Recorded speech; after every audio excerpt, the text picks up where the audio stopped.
Sir, meditation is said to be the last step of yoga.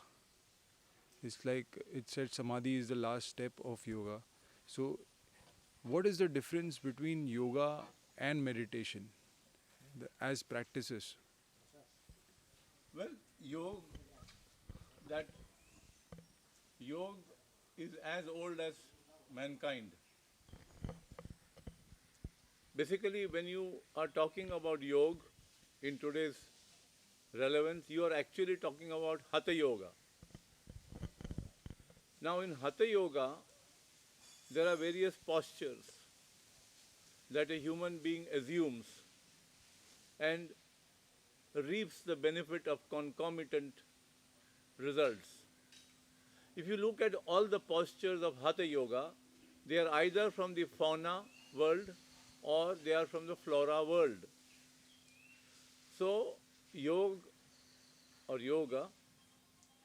is nothing but an encyclopedia of flora and fauna put together.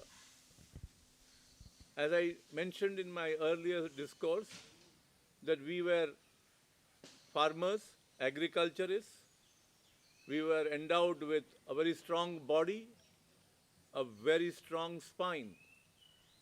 And so, obviously, being religious people, we embarked on yoga because only by doing yoga certain nerve plexus could be activated and man could become slightly more sensitive.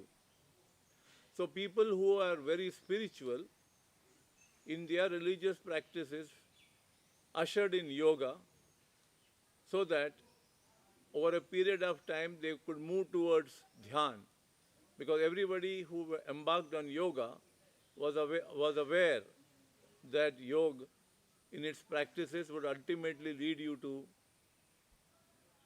dhyan and dharana.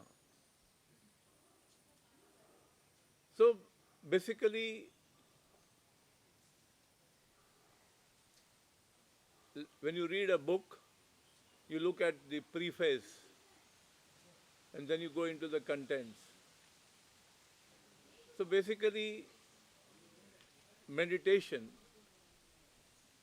in its beginning is an ally of yoga, so to say.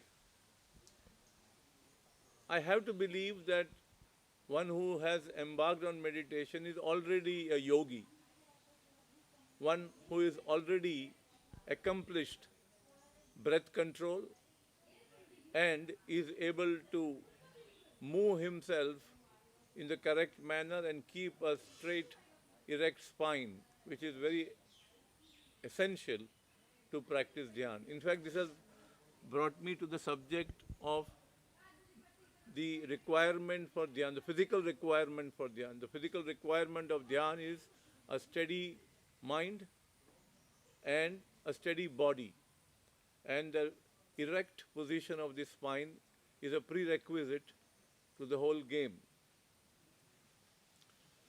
Therefore, after a certain time, when you embark on meditation, when yoga leads you to meditation, you will be surprised that during the course of meditation, you automatically perform certain yogic kriyas or happenings as they are called. And so these basic exercises are needed to make you sensitive.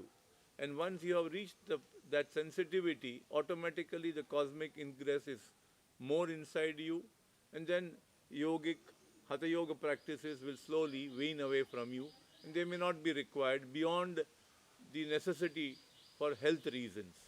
So that is the differentiation between yoga and meditation.